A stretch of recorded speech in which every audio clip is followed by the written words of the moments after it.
My name's Brandon, I'm 52, and I used to live in Denver. I spent the last 12 years in a relationship with a woman named Rachel. We never got married. She always said marriage never brought her luck. I never pushed. I thought love was enough. I thought loyalty counted for something. I thought showing up every single day for a woman and her daughter would earn me a place. A real place. One they wouldn't forget when it mattered. She had a daughter, Laura. 11 when I met her. Brown hair, sharp tongue, the kind of girl who'd already learned to look through people like glass. Her father had left early. Disappeared into some second family on the East Coast. Rachel said he sent birthday cards for the first 2 years. Then nothing. No calls. No visits. No support. So I stepped in. No parade. No hero complex. I just did the work. Morning drop-offs. PDA meetings. Emergency room runs. When Laura fell off the jungle gym and broke her wrist in the 5th grade, I was the one who signed the hospital forms. When she got her period and was too embarrassed to tell her mom, she whispered it to me. When her science fair volcano exploded early and shorted out the kitchen lights, I laughed and rewired the whole circuit that weekend. I built her a new desk when she made the honor roll. I patched the roof during a blizzard because the landlord dragged his feet. I taught her how to parallel park. I covered her braces, her therapy sessions, her SAT prep course. Rachel worked part-time gigs. Weddings, corporate events, bar mitzvahs. She floated in and out. She smiled in the kitchen but checked out when it came to the heavy lifting. I didn't just show up, I stayed. Even when I wanted to run. Even when they made it clear I wasn't enough.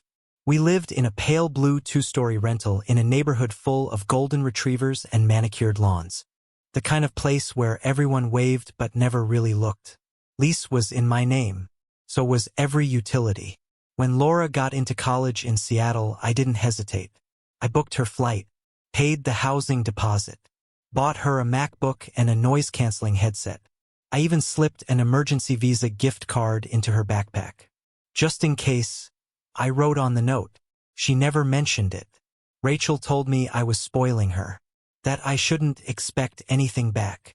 I wasn't, but I also wasn't blind. When the calls started drying up, I told myself she was busy. Classes, friends, growing up. I held my tongue when she didn't come home for Thanksgiving. I bit my cheek when I noticed she posted photos online. Smiling at dinner tables, arms slung around strangers. Tables I wasn't invited to. Homes I'd never seen. Then, in March, she texted Rachel saying she was coming home for a long weekend. Brought a boyfriend. Some lanky kid with a man bun and a sleeve of tattoos that looked drawn on with a Sharpie. He barely looked me in the eye. Called me sir like it was an insult. They smoked in the garage. Not weed vapes. Sweet chemical clouds that clung to the insulation and made my tools smell like an air freshener aisle. I didn't yell. I just asked her calmly not to do it near the storage. There were rags, gas canisters, cords. It wasn't safe. She turned to me, eyes flat, lips curled. You don't belong here. This is our house, not yours. Rachel was behind her. I looked at her, waited for something, a correction, a scolding, anything. But she didn't flinch, didn't speak. Just looked down at her feet like she'd dropped something expensive and didn't want to pick it up. The boy didn't say a word. Just took another pull from his vape and stared at the floor like a kid waiting for the adults to stop arguing. I stood there with a cup of coffee going cold in my hand, wondering how long I'd been invisible. Wondering when the girl I raised had learned to speak to me like I was the hired help. Wondering how Rachel, the woman I fed, housed, and held together through every breakdown, could let it slide, could let it happen in front of her and not even blink. I didn't sleep that night. I sat in my office, the only room in the house that still felt like mine. Closed the door, opened my laptop, scrolled through my bank statements. 12 years, over $300,000. Rent, groceries, cars, camp fees, college tuition, clothes, appliances, petty cash for birthdays and emergencies. There were months I carried us all on one income while Rachel looked for a better gig. There were winters when I worked side jobs fixing HVAC units for neighbors just to make the holidays feel full. And now I was being told, calmly with perfect clarity, that I didn't belong. In the house I paid for, by a girl whose life I built, while her mother, the woman I thought would stand beside me, stood silent. I had ignored 1,000 small insults, shrugged off years of being second place. But this wasn't a whisper. It was a knife, and it landed. That night I didn't confront anyone. I didn't raise my voice. I just sat with the truth. The real, ugly, final truth. I was useful, but never needed. Present, but never wanted. I was a stand-in for a father who left. A man who disappeared, who never paid, who never stayed, and still held more weight in her heart than I ever did. And Rachel? She loved me in a quiet, transactional way. Loved me like she loved central heating and a working washing machine. Appreciated me like a steady paycheck. Silently, and only when it stopped. I stared at the wall for hours, the silence of the house crawling over my skin. I thought about every holiday I had financed, every broken appliance I had fixed, every school form I had signed when her real father didn't even remember her birthday. And I realized something I should have faced years ago. They only remembered me when I made life easier, but never once when they measured what mattered. The next morning, I made no announcements, no speeches, just brewed coffee like I always did, set it down on the counter, watched the light creep through the windows like nothing had changed. But everything had. While they slept in, the couple who had just evicted me from my own life, I sat in the office they never entered. My space, my last piece of ground. I opened my expense tracker, the one Rachel didn't know existed. I logged every dollar. 12 years of proof that I had been the spine of that house. When they were laughing in the living room, I was moving numbers between accounts. When they were asleep, I was making sure the electric company wouldn't call. Every gift they opened, every clean floor they walked on, every full fridge they never thanked me for, I had paid for it. That morning, I began the quiet exodus. First, the bank accounts. I removed Rachel's name from the emergency card, closed the shared utilities account and opened a new one under a different address. Froze the college fund I had been quietly feeding for Laura's graduate degree, the one she never asked about because she assumed the money would always be there. Like I would always be there. I stopped the auto debits on the rent, water, electric, internet, gas. I left the next due dates to fate. Then came the landlord. I wrote a brief, polite email. As of this month, I am vacating the premises. I am removing myself from all financial responsibility. Please direct further communications to the current residents. It took me less than 10 minutes to sever 12 years of roots. The rest was simple. I packed only what I owned. My tools, my documents, my laptop, my clothes. I took down the framed photos in my office, the ones no one ever looked at. I left the others. The hallway prints from family vacations, the graduation photo of Laura I had paid the photographer for, the framed art I had bought when Rachel said the walls felt too empty. I didn't slam a door. I didn't even leave a note. By noon, I was gone. My phone stayed silent for the first 3 days. I half expected a message. Rachel asking where I was, Laura demanding an apology, some flash of recognition that a vital organ had been cut out of the house. But there was nothing. Maybe they thought I was sulking. Maybe they thought I'd be back once I cooled off. Like some sulky teen pouting after a scolding. They didn't realize the clock had already started ticking. The first ping came on day 5. Rachel. Text message. Casual. Hey, did you forget to pay the gas bill? Water's ice cold. I didn't reply. Day 6. Another one. Wi-Fi's not working. Can you check the router? I had taken the router with me. Day 7 was angrier. Brandon, the landlord, said we're late. You need to call him. You, not we. That was the word she used. I still said nothing. By week 2, the tone changed. Rachel's texts came faster, punctuated by voicemails. Laura joined in. Most of hers came in paragraphs, written like indictments. You're being petty. You're hurting Mom. This is childish. You can't just walk away. But I could. I had. And more importantly, I should have done it years ago. Because here's the thing no one tells you. When you're the one holding everything up, when you're the one covering every hole and keeping every wheel turning, The moment you stop, the silence becomes deafening. They hadn't heard it yet, but they would.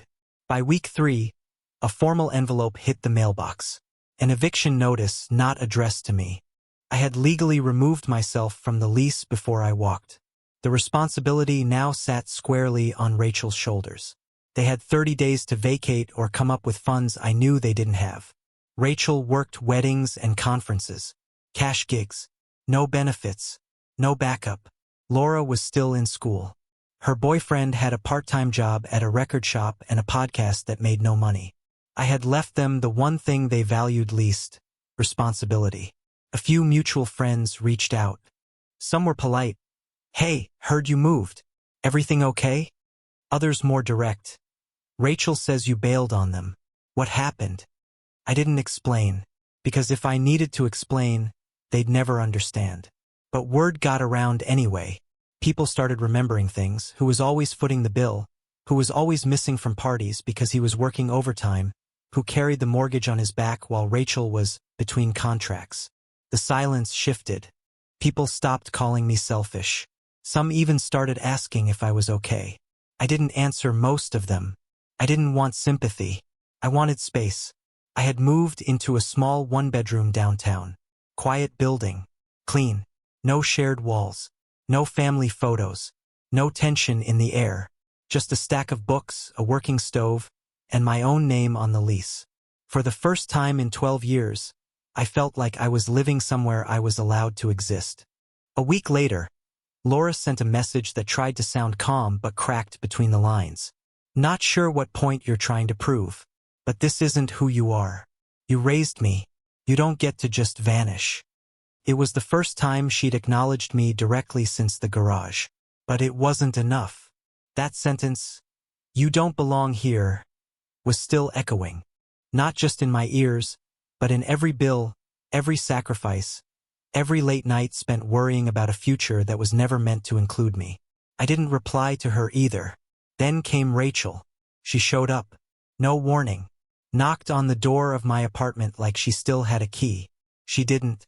I opened it, leaned on the frame, watched her face.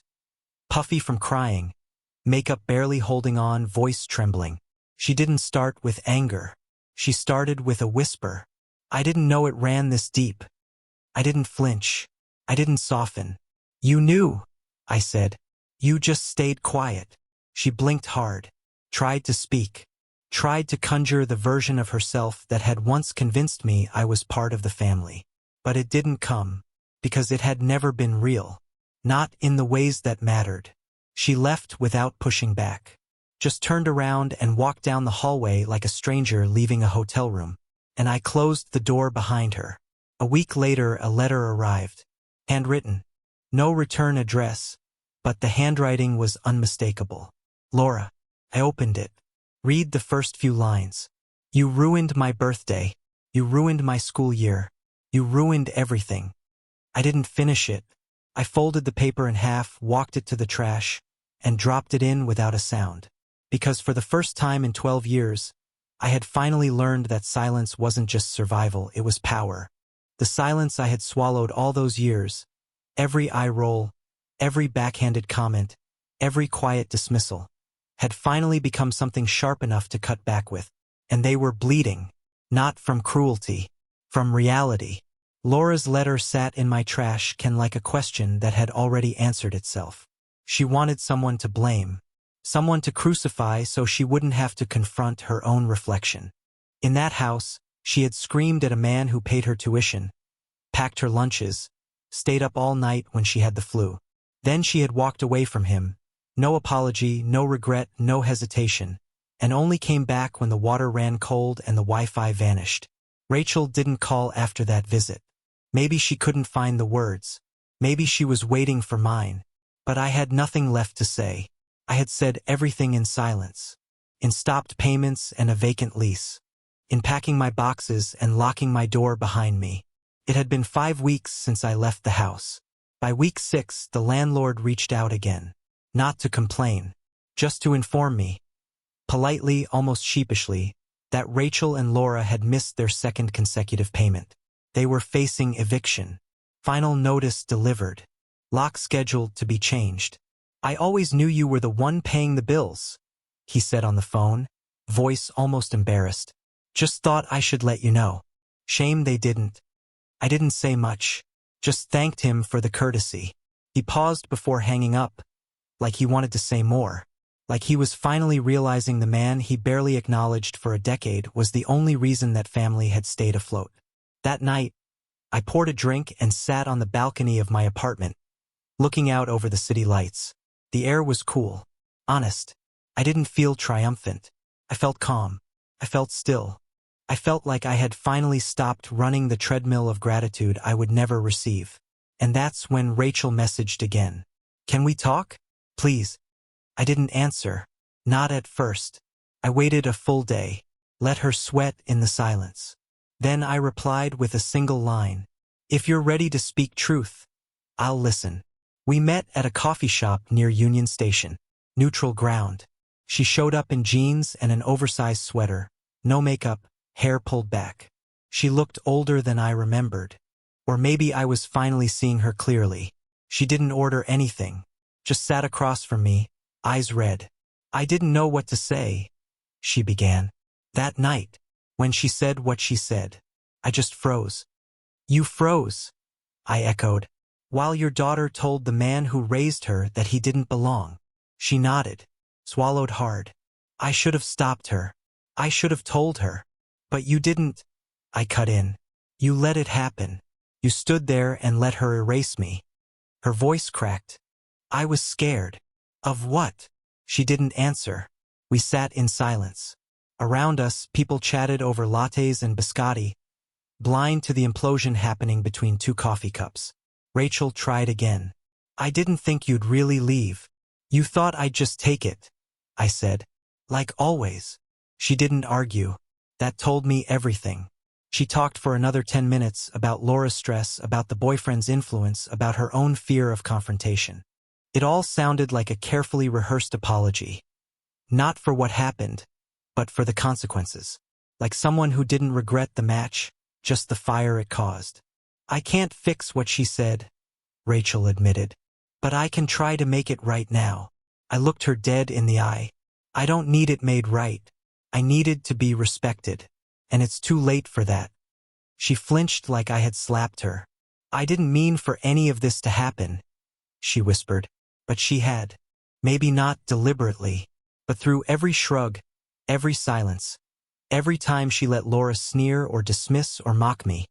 She had laid the bricks of this collapse, one by one, over 12 years. Intent doesn't buy groceries, I said.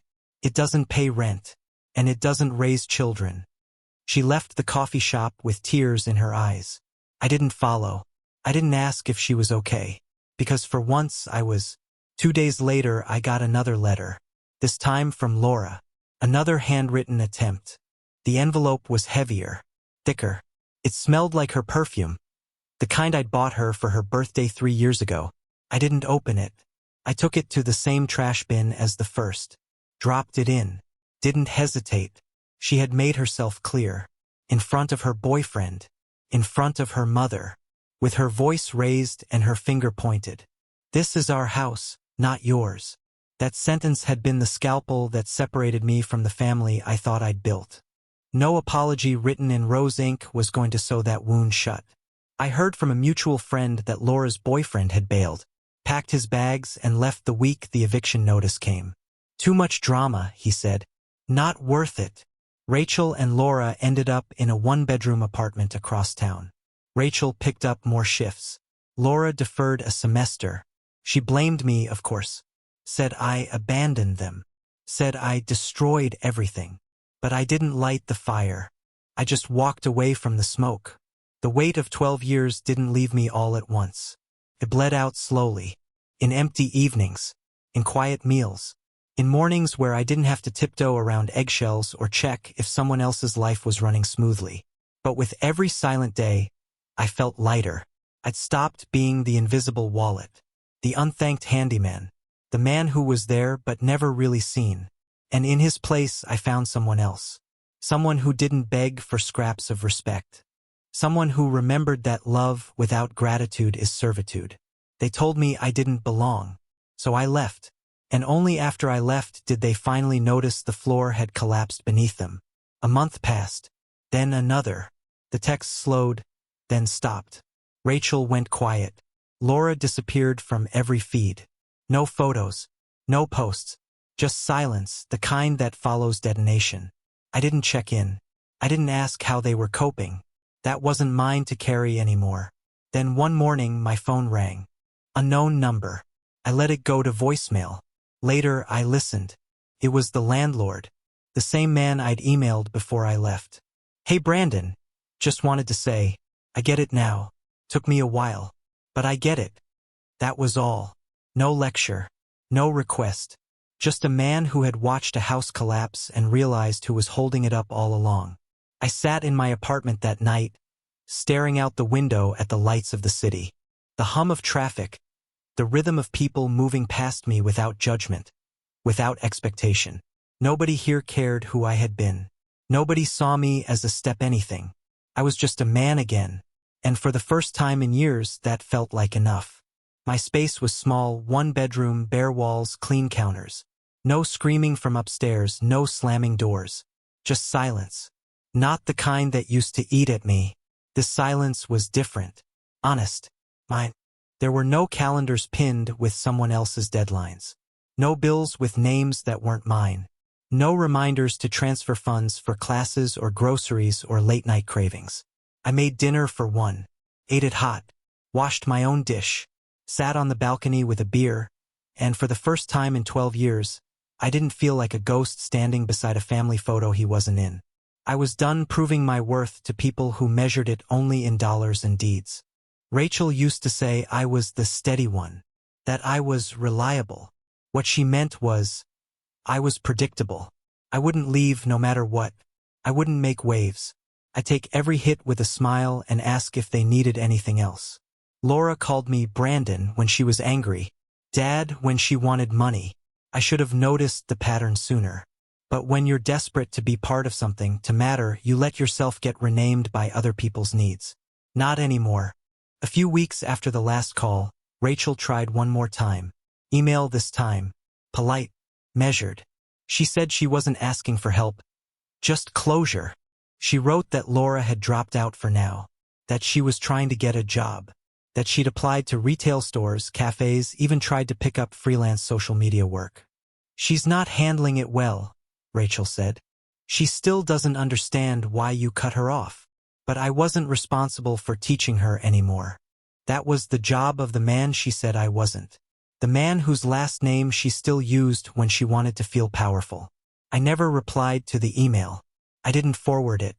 I didn't screenshot it. I didn't even save it. Because closure doesn't come from conversations. It comes from walking away and refusing to look back. I didn't need to hear her say, you were right. I didn't need her regret. I had lived inside that house long enough to know that silence speaks louder than any apology sent 2 months too late. The truth is, they didn't miss me. They missed what I did. They missed the insurance, the coverage, the quiet way I carried burdens they never acknowledged. They missed having someone to blame things on when life got hard. They missed the invisible scaffolding, and only noticed it after it was gone. People think the worst thing in a family is hate. It's not. It's indifference. It's knowing that your absence is only felt when something breaks. The pipe bursts, the bill arrives, the food runs out. It's realizing you were never a person to them, just a service. And when you finally stop providing, they treat it like betrayal. But I didn't betray them. I fulfilled every promise, every dollar, every day, every quiet act of love. They betrayed themselves by thinking love was infinite and gratitude was optional. Now I wake up in a bed no one else slept in. I eat meals no one else ignores. I spend money without calculating who's going to drain it next. I breathe deeply for the first time in over a decade. They're out there now in that small one-bedroom, figuring out how light switches work, how landlords enforce rules, how food doesn't restock itself. They're living in the house they said was theirs. And they're learning what that really means. I still keep the receipts. Not out of spite, but proof. Of what I gave. Of what I endured. Of how long I stayed. 12 years. I didn't miss a bill. I didn't skip a birthday. I didn't walk out in the middle of a fight. I stayed. Until they told me I didn't belong. And then I listened. Now the silence is mine. And every day I live without them is another day I reclaim myself from the man they buried beneath their comfort. I don't check their social media. I don't ask mutual friends for updates. I don't visit old neighborhoods. That life is closed. Not with a bang, but with a door gently shut by me. Because once a man stops being seen, once he's used up and pushed aside, there's only one move left. To disappear. To leave the room. Cancel the rent. Pack the office. And let the ones who declared independence live in its consequences.